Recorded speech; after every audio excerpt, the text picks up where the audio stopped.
El Comité Central del Partido Comunista del Uruguay resolvió por unanimidad el apoyo a la precandidatura presidencial de Carolina Cose en las elecciones internas del Frente Amplio. En el punto 10 de una extensa declaración, los comunistas opinan que para fortalecer una perspectiva programática y la construcción de la correlación de fuerzas social y política que lo haga posible, es necesaria una expresión política que la materialice. Entienden que esa construcción viene de lejos y en el cual Cose es protagonista. Al mismo tiempo de ese señalamiento, sostienen que el esfuerzo de la coalición de izquierdas debe concentrarse en la respuesta a las necesidades urgentes de la gente y en la elaboración programática, por lo que no deben adelantarse los tiempos y no debe haber campaña electoral, al menos hasta que el Congreso del Frente Amplio apruebe el programa. En la resolución no ahorran críticas al gobierno, sostienen que la administración de la calle Pou profundiza cada día la desigualdad, aprobó una reforma jubilatoria injusta, además de cambios a la negociación colectiva para retasear, dicen, conquistas históricas de los trabajadores. ¿Por qué Carolina Cose? ¿Qué Frente Amplio espera el Partido Comunista? ¿Cuál debe ser el debate en el Congreso del Pueblo y en el Congreso del Frente Amplio? Lo conversamos en nuestra entrevista central con Juan Castillo, secretario general del Partido Comunista. Castillo, ¿cómo le va? Buenos días, gracias por acompañarnos. ¿Qué tal? Buen día, el gusto es mío. Castillo, antes de profundizar sobre Cose, la propia declaración plantea que estos no son tiempos electorales, sí, que no hay que ir por ese debate en este momento. La pregunta es, ¿cuáles fueron los motivos, las razones políticas que a ustedes les llevaron a volcarse en esta instancia en la que consideran que no hay que ingresar de lleno en el terreno político en apoyar a Cose? Efectivamente, nosotros seguimos pensando, incluso la declaración, que es extensa también la declaración, esos 12 puntos llevan 2 carillas y media de resolución, enmarca ahí que siguen siendo tiempos adelantados, tiempo prematuro todavía para una campaña electoral. Si uno se hubiese dejado llevar por la presión que se coloca todos los días, desde las preguntas, las consultas, los pasillos o los medios de prensa que nos entrevistan por cualquier tema o en cualquier circunstancia y terminan preguntando a quién vamos a acompañar y con quién vamos a ir en las elecciones, desde febrero-marzo del año pasado, febrero-marzo del 2022, el tema de las precandidaturas en los distintos partidos políticos está colocado. Si nosotros hubiésemos seguido eso, lo que estamos alentando es que vivir de campaña electoral nada más, cuando este no es el problema central de la gente. Nosotros allí colocamos en esas críticas a la gestión del gobierno nacional, críticas a la situación que están padeciendo la mayoría de los compatriotas, seguramente que con certeza la inmensa mayoría de los compatriotas no esté pensando ahora quién es el precandidato o la precandidata de cada partido para la elección interna de junio que viene, que va a estar compitiendo en octubre del año que viene. A ver, no hay que ser adivino, la preocupación por la carestía de vida, la caída de los salarios y las jubilaciones, los problemas del empleo, de las tarifas públicas, los problemas del agua potable, los problemas de la salud, si están o no están los medicamentos, la reforma a la seguridad social. Hay un sinnúmero de dificultades, de problemas que se instalan y se repiten a diario en cualquier lugar del territorio donde nosotros recorremos y planteamos. O sea, si no fuéramos solamente a decir nuestro discurso e irnos, si nosotros primero priorizamos conversar con la gente, discutir o quedarnos charlando para ver cuáles son las preocupaciones, después de tu discurso político lo que aparece son los problemas reales, tangibles, concretos que tiene la mayoría de la población. Por eso nos parecía que era adelantado. Ahora, ¿es o no es ese parte de un problema de la estructura política? Sí, es parte de los problemas de las estructuras políticas, en la cual comienzan etapas de definiciones.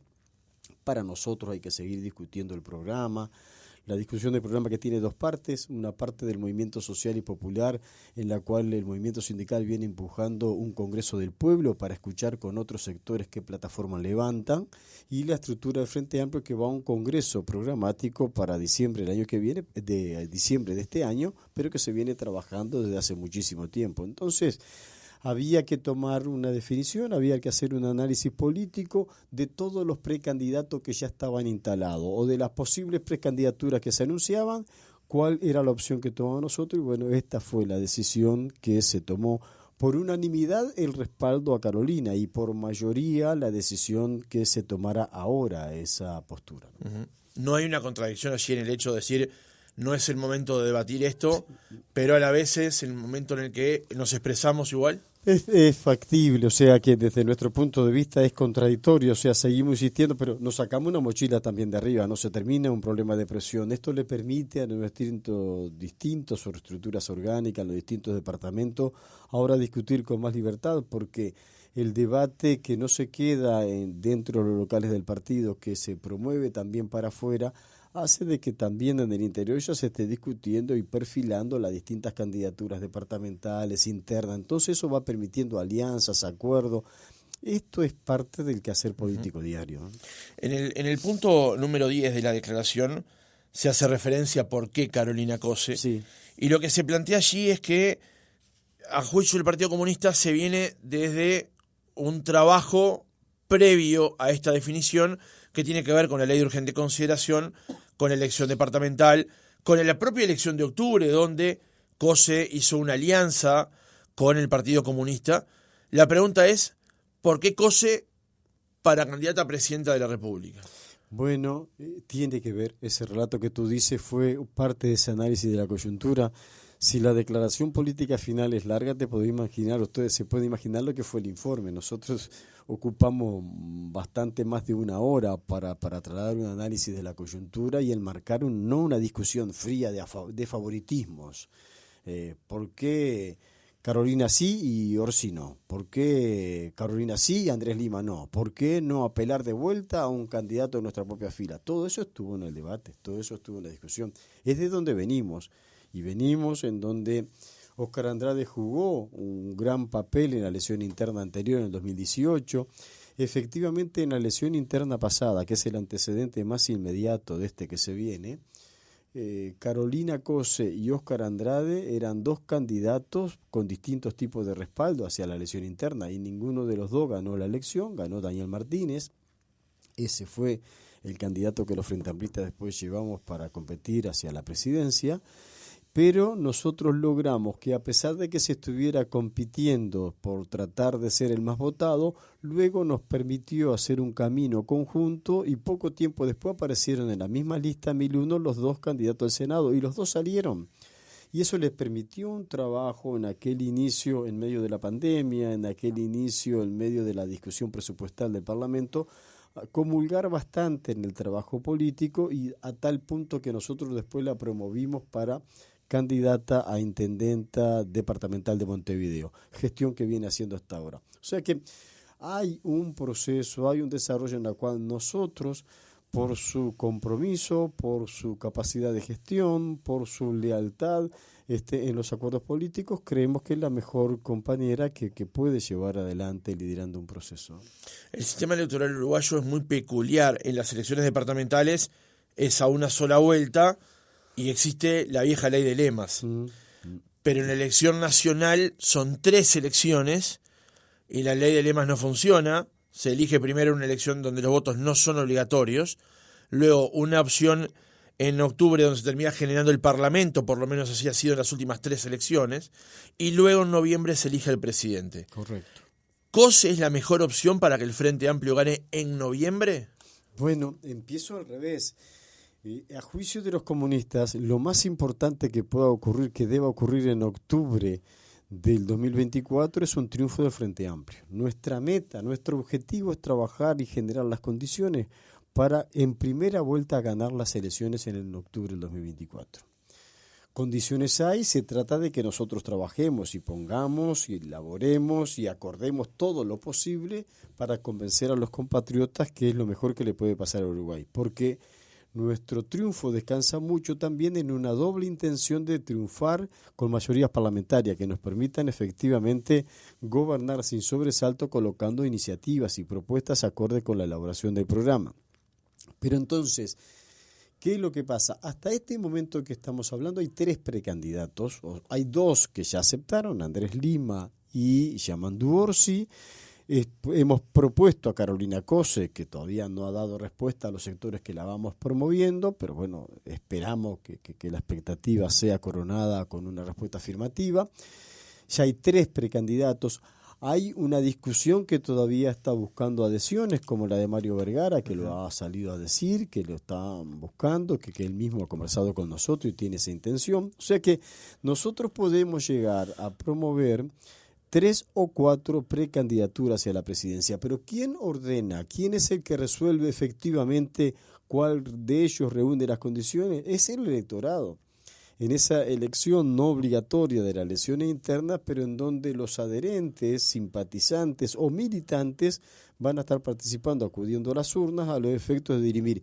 Y es con ese candidato o con esa candidata que nosotros vamos a llegar hasta octubre. Por lo tanto, tenemos que ser cuidadosos porque al momento que estamos hablando, para nosotros la que reúne las mejores condiciones para eso y liderar ese proceso, esa etapa, es Carolina Cose. Pero vamos a ver qué dicen los Frente Amplistas, y con lo que digan los Frente Amplistas vamos a hacer campaña electoral, es cierto. Igual no se ponen como un límite demasiado ambicioso ganar en primera vuelta.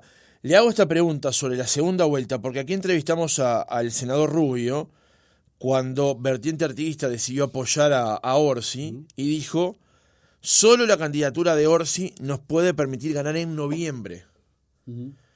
Ustedes plantean que con Cose aspiran eventualmente a ganar en octubre, ¿sí? Pero si no pasa octubre, ¿Cose es la mejor opción para noviembre? Pero no es lo mismo trabajar con una máxima de poner todo lo que nosotros podamos poner, sin andar clandestinizando nuestra opinión, sin andar jugando a la escondida con lo que pensamos y con lo que vamos a trabajar todos los ganadores para octubre, y en caso de no lograr el objetivo tenemos una instancia distinta, una nueva instancia para noviembre. Pero bueno, ahí también se puede ganar las elecciones, solamente que va a haber dificultades para poder tener mayoría parlamentaria. Puede haberla, lo ha ocurrido que en determinada instancia podés terminar con una diferencia de voto que aunque sea pequeña te otorgue un diputado o un senador más que el resto de los partidos.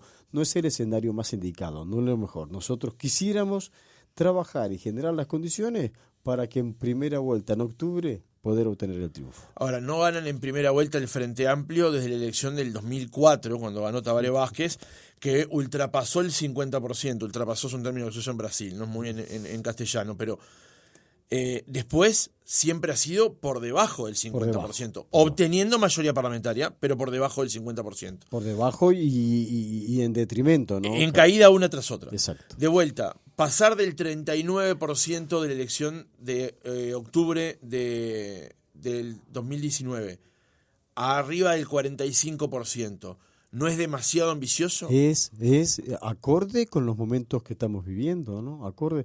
Hoy salís y nosotros vemos a una situación social bastante complicada, bastante con crecimiento del desempleo. Los únicos momentos que se ha logrado bajar el índice de desocupación en el orden del 9% como estamos ahora, es producto que se han creado planes de trabajo en la cual dan por un salario mínimo nacional la posibilidad de trabajar la mitad del mes. Ese no es el empleo que nosotros queremos. Jornales solidarios. Eso, los jornales solidarios, los trabajos departamentales que se hacen en la distinta intendencia, es una gran solución inmediata para el que no tiene nada, pero no es la solución definitiva para adelante. Solamente de generar condiciones de empleo de estas características no es lo que estamos peleando nosotros, sino que un desarrollo de trabajo a partir y acompañado de un desarrollo, una inversión en la industria, una potencialización del comercio exterior de nuestro país, es en otras condiciones totalmente distintas de la que se está haciendo ahora.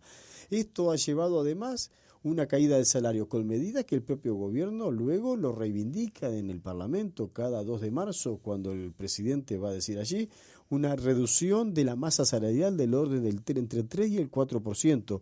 Como es promedio, hace que en algunos gremios de los servicios la caída del salario ha sido del orden del 9 y el 10%. Al caer el precio de los salarios, la masa salarial en su conjunto, hace que haya caído los ajustes de la jubilación y la pensión en nuestro país, que se ajusta por la media del salario. Bueno, no nos daba antes, nos alcanza menos ahora en peores condiciones, con situaciones de detrimento en materia de lo que han sido las políticas de las empresas públicas. Hoy ya nos vamos a contar con algún rol por determinado periodo de tiempo de tener las empresas públicas generando recursos y aportando como un motor de desarrollo. Lo que ha pasado en el terminal de Puerto de Montevideo, por 60 años se lo entrega a una multinacional. Lo que ha pasado ahora con la subasta de las bandas 5G en Antel, donde se le ha dado la competencia, la situación que estamos padeciendo por el agua, con el agua, por no invertir y tomar medidas a tiempo, que ahora está pagando la ciudadanía en problemas sanitarios. O sea que hay demasiada cantidad de problemas que hace que efectivamente para este contexto de detrimento de la calidad de vida de los compatriotas, nosotros tendríamos que darle una alternativa, una propuesta y generar las condiciones para un triunfo rotundo del Frente Amplio en las elecciones que vienen. Ahora que menciona lo del tema de la inversión en el agua, hace días que se está debatiendo con respecto al tema de las inversiones que se realizaron en gobiernos anteriores, en particular sobre la Antel Arena, y las obras que no se realizaron a causa de realizar, por ejemplo, el Antel Arena. Y además se ha dicho que el gobierno anterior había entregado buena parte del diseño de la presa de Casupá, que habría ayudado en esta instancia. No voy a entrar sobre la discusión del Antel Arena porque ya es bizantino discutir sobre eso, pero sí la pregunta es, ¿ustedes creen que el Frente Amplio hizo todas las obras que debería haber hecho con los recursos con los que contó, o hubo en algún caso una mala selección de las obras que se hicieron y otras que se dejaron por el camino? Correcto, eso más que preguntas es una afirmación. Yo le sacaría el tono de pregunta y lo haría el tono de afirmación. Nosotros hemos hecho esa autocrítica. No hicimos todas las obras que deberíamos haber hecho.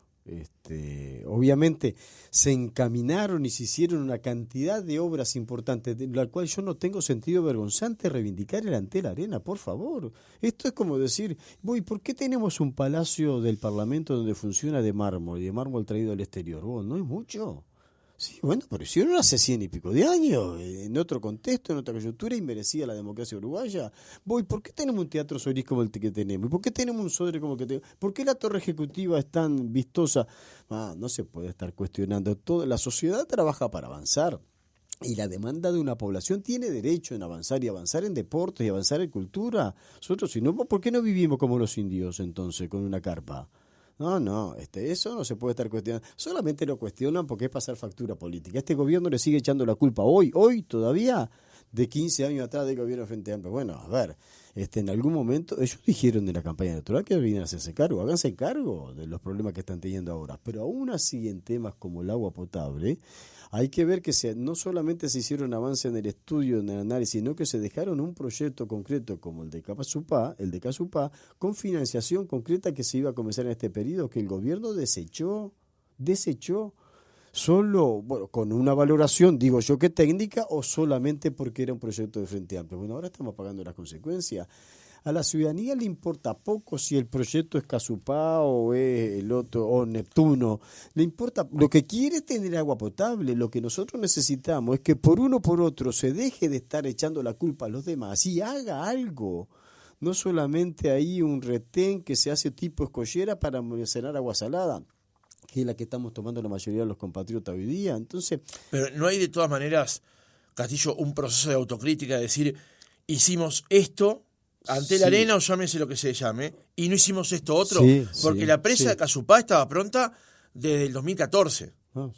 No, a ver, el proyecto es de 1970. Sí, nos podríamos ir incluso más para atrás. No, hay para atrás, dicen que algunos proyectos, algunas necesidades, hay todo un proyecto, una discusión, ahora dicen, no, mira, el proyecto de Neptuno es el que verdaderamente vale porque va a servir. Es privado, ¿no? Sí. Que le va a pagar 40 millones de dólares por año, tiene que pagarle al Estado durante 28 años. Eso es lo que están haciendo. ¿Y cuánto va a producir? Un promedio a la demanda de 600.000 metros cúbicos que tiene Montevideo, solamente va a proveer de allí 190.000 metros cúbicos. O sea que ni siquiera va a paliar en situaciones como esta la demanda que se está teniendo. El problema es un problema que en parte tenemos nosotros, autocrítica esta que se hizo, pero vos no podés estar, nosotros mismos no vamos a estar toda la vida con autocrítica, hemos hecho la autocrítica, esos errores no hay que cometerlos más, o carencias, insisto, porque a veces no es un problema de error, un problema de que no teníamos los elementos, entonces tuvimos carencia para poder hacerlo, que vamos a tener que priorizar para adelante. No pueden ocurrir más, pero están ocurriendo ahora, no en los 15 años de gobierno de Frente Amplio, es ahora que no hay agua. Uh-huh. Claro, el planteo venía porque la presa de Casupá, que ha estado en el debate en los últimos días, se iba a hacer, pero por un debate político interno del gobierno anterior, se prefirió hacer otras obras. Insisto con lo del Antel Arena porque siempre está en el debate, digamos, pero se fue por el Antel Arena y no por Casupá. Digamos, si el proceso había de autocrítica, decir, bueno, acá la macaneamos, deberíamos haber ido por esto, y después sí, eventualmente hacer esto otro. Claro. Sí, también. Eso es viable, se puede estar pensando eso, insisto, a pesar de que se hizo todo. No olvidarnos que el proyecto se elaboró en el gobierno de Frente Amplio y la presupuestación para empezar la obra en este periodo también, las dos cosas se hicieron. Si se hubiese hecho eso, no estaríamos en la situación actual. También hay que afirmarlo.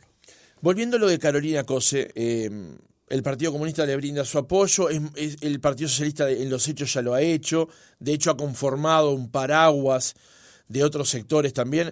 ¿Esperan más apoyos a la candidatura de Carolina Cose? Bueno, recién se están expresando los sectores, ¿no? Yo había escuchado el espacio que lidera Constanza Moreira, Casa Grande. Hay una lista, la de lista 6009. Está el grupo Sumemos, que son un conjunto de listas que también han incursionado en la elección anterior. Está la lista de Yamandú Costa, de Canelones, de Las Piedras, la lista 2040, creo que es el número con que se expresa que también se han adherido, desprendimientos individuales de figuras políticas que lo están haciendo, y ahora aparece el Partido Comunista. Es de esperar que hay otros sectores que lo han indicado en las internas, que no públicamente, pero están en un proceso de discusión, para que en el correr de las semanas o en el próximo mes también tenga su adhesión.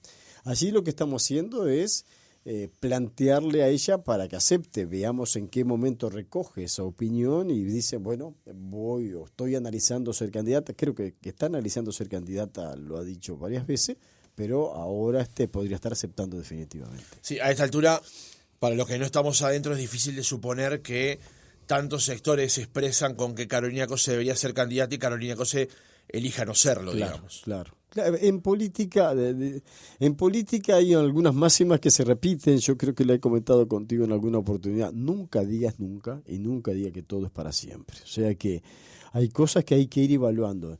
En el momento que estamos haciendo esta entrevista, para poder asistir a un archivo más adelante cuando nos muestren esta grabación, en este momento que estamos hablando, esas son las expresiones de sectores y partidos que le hemos pedido. Ella ha aceptado nuestro planteo, lo ha hecho en forma emocionada, para ella dijo que es un honor, y que lo va a pensar y analizar y darnos una respuesta prontamente. Pero hay una coyuntura política, hay un contexto que no es estático, que no permanece inmóvil. Y veamos, ella es la intendenta de Montevideo, es la gobernante de Montevideo. Veamos qué es lo que ocurre. El Frente Amplio tiene que tomar la decisión si avala, potencia y habilita las precandidaturas en diciembre. Veamos todo lo que pasa hasta diciembre, hasta que esté en la aceptación definitiva. El hecho de que Cose haya dicho en su momento de que quería ser intendente hasta el último minuto, digamos, ¿les genera a ustedes un problema por si quiere efectivamente dar la batalla de ser precandidata? ¿De tener que plantear cómo superar eventualmente esa declaración? Esa es una de las posibilidades, esa es una de las partes de los análisis que hizo el Comité Central, porque ella hizo un compromiso muy fuerte de que su aspiración era culminar el mandato, estar, bueno, si se mantiene en la misma, nosotros vamos a tener que analizar otra discusión. Por eso es que hemos sido cuidadosos a la hora de la redacción y del traslado, de que para nosotros, para los comunistas, en esta instancia y en esta coyuntura, Carolina reúne el perfil de lo que nosotros estamos demandando, y le fuimos a plantear que ella analizara esa propuesta que le estamos haciendo. Veamos cuál es la respuesta. Si la respuesta seguramente nos las dé con el suficiente tiempo, como si es negativa, nosotros tener que hacer un análisis de entonces quién reúne ese perfil. La otra pregunta que queda a partir del análisis que ustedes han hecho y que estamos haciendo en este reportaje, Castillo, es que el Partido Comunista en la última elección obtuvo 2 senadores. En la elección interna del Frente Amplio fue el sector más votado, desplazando al MPP por primera vez en mucho tiempo. La pregunta es, ¿por qué el Partido Comunista no podía tener una candidatura propia, del propio Partido Comunista, como ocurrió ya en las elecciones anteriores con Andrade? Sí, que esa fue la innovación, ¿no? En la historia del Partido Comunista no hay una historia de promover nuestros propios candidatos a la interna. Un trabajo de la unidad efectiva, las más de la vez, nos ha hecho tener gestos políticos de ir a ofrecer o acompañar otras candidaturas que ya estaban, o de ofrecer la candidatura a otro compañero o otra compañera. De esto, una vez que no ocurrió esto fue en la elección interna pasada. En la elección interna pasada nosotros, para aquel contexto desmovilizado del Frente Amplio, descreído a pesar de que veníamos en el gobierno, con una suerte de enojo en las bases o en las relaciones con los sectores sociales, con el movimiento popular, bueno, para nosotros estaban dadas las condiciones para que el que encabezara esa campaña fuera Óscar Andrade. Y yo creo que efectivamente se fue transformando en una referencia desde el punto de vista de colocar en ese escenario, en ese contexto, que los cambios se militan, la necesidad de militar por los cambios en la cual nosotros estábamos apostando.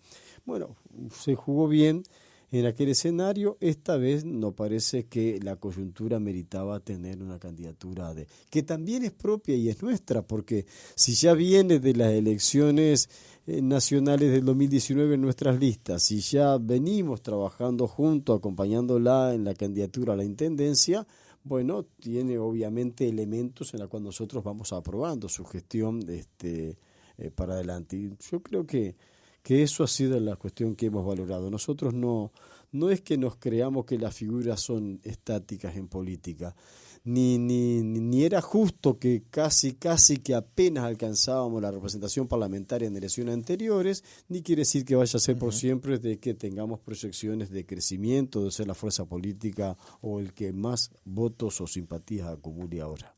¿Aprueban la gestión de Cose como intendente? Sí, la aprobamos, la respaldamos y la aprobamos, una excelente gestión. ¿Y ustedes la sienten como propia Cose? ¿Puede desprenderse eso de sus palabras? Sí, se puede decir, no integra nuestras filas.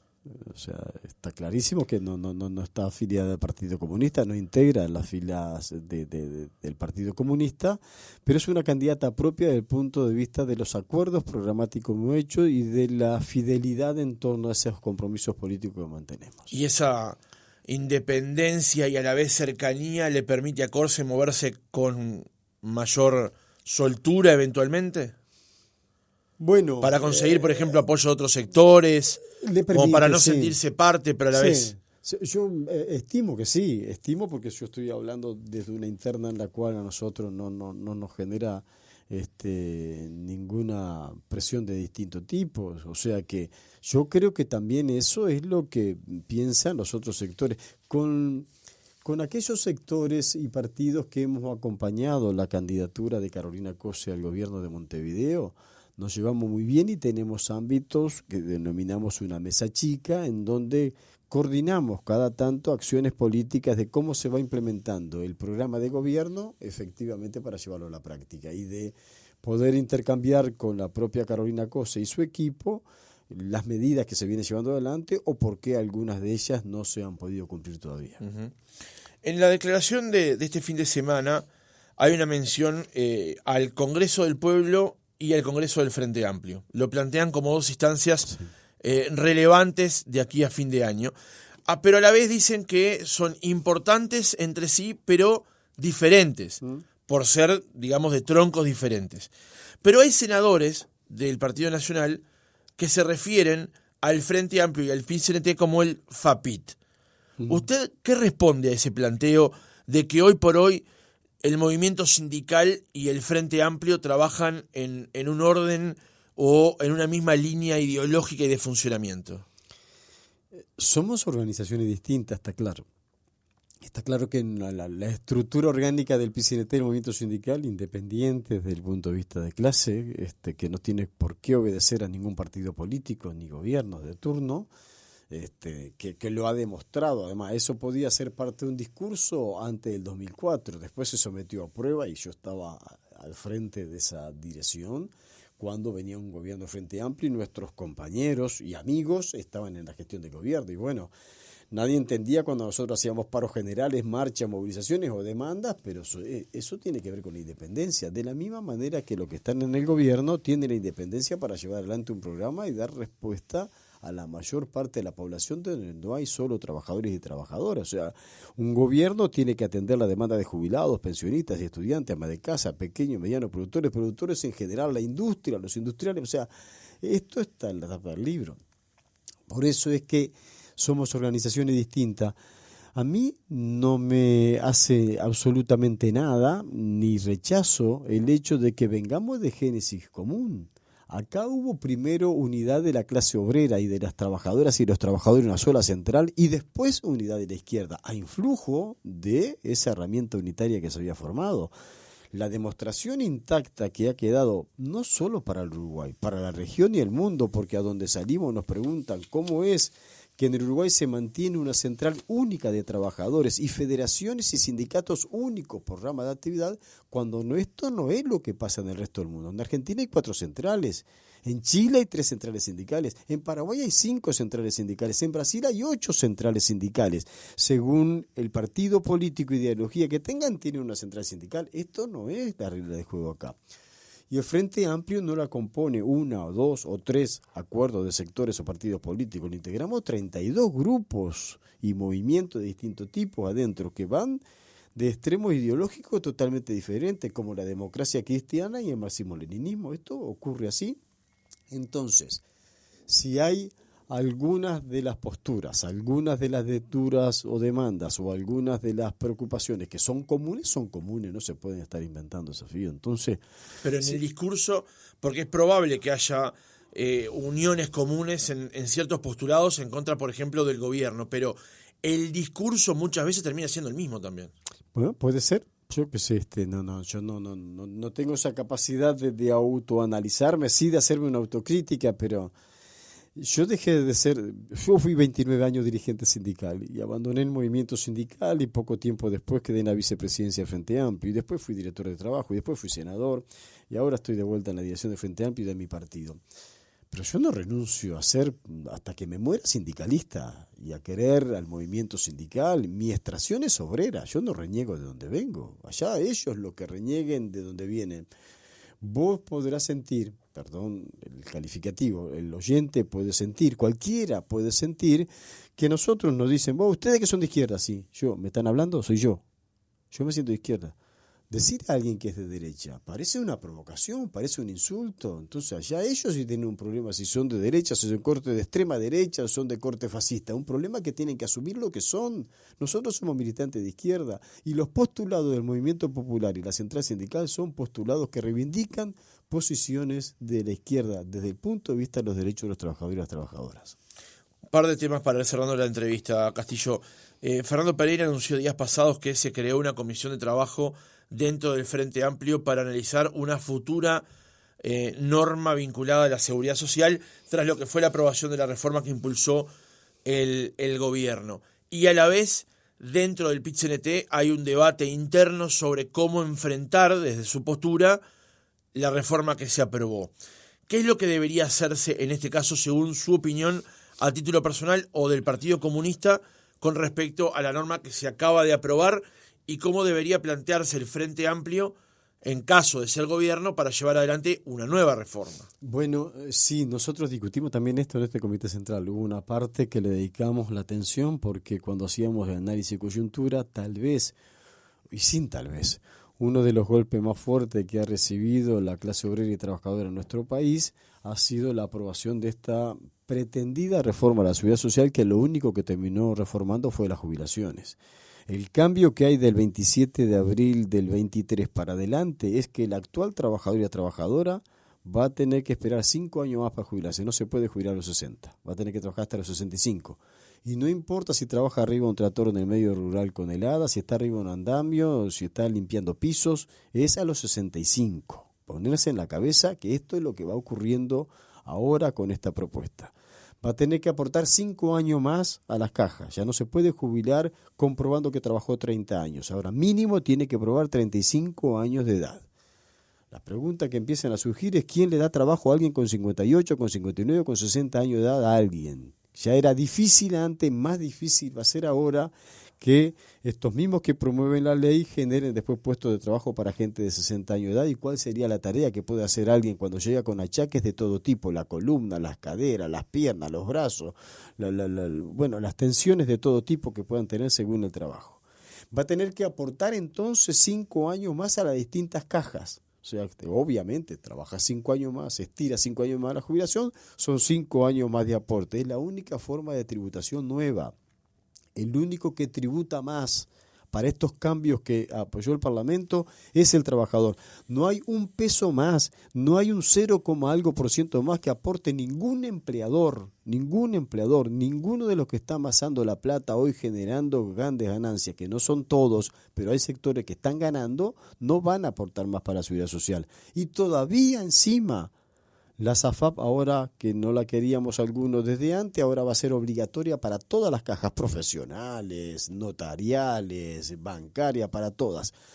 Todavía, cuando le hagan los números al trabajador y al trabajador, el resultado va a ser que en un 60% de ellos, según algunos estimativos, va a cobrar menos que lo que cobra ahora. Bueno, no hay forma de explicar que esta jubilación tiene algo bueno, esta reforma jubilatoria tiene algo bueno. Esto hay que cambiarla, nosotros la combatimos en el debate, en la discusión, en la movilización, pero se aprobó.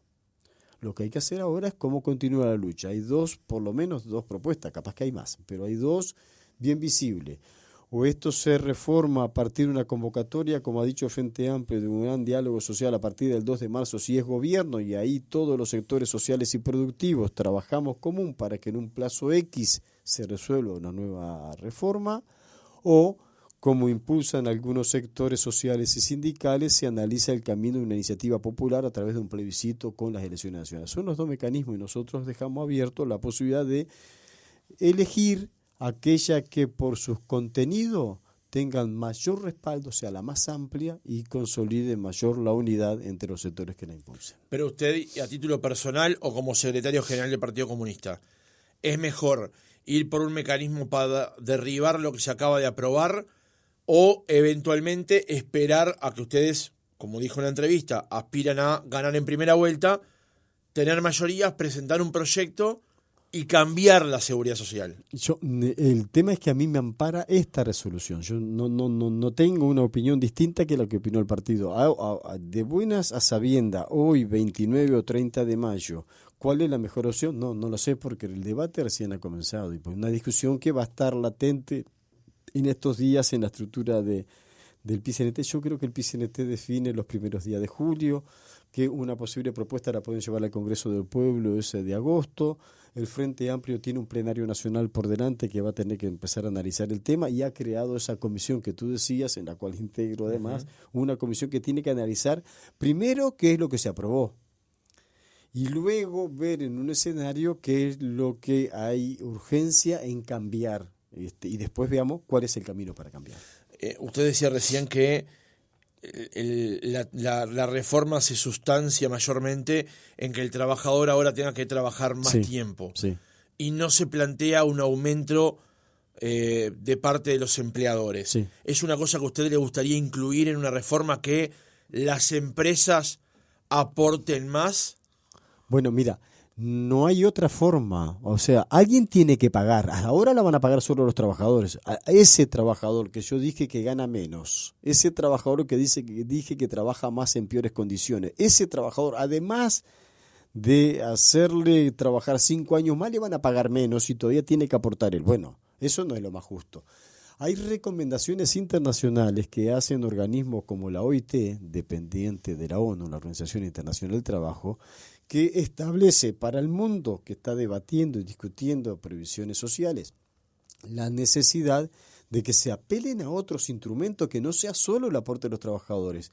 ¿Cuántos se han puesto a pensar que en el Uruguay, para la seguridad social, cualquier trabajador empieza el 1 de cada mes y ya sabe que a fin de mes va a tener un 15% menos de descuento del sueldo porque van a ir para el BPS? El 15% del salario de las trabajadoras y los trabajadores aporta todos los meses. Ya entramos perdiendo el 15% de lo que suscribimos en el contrato que vamos a ganar.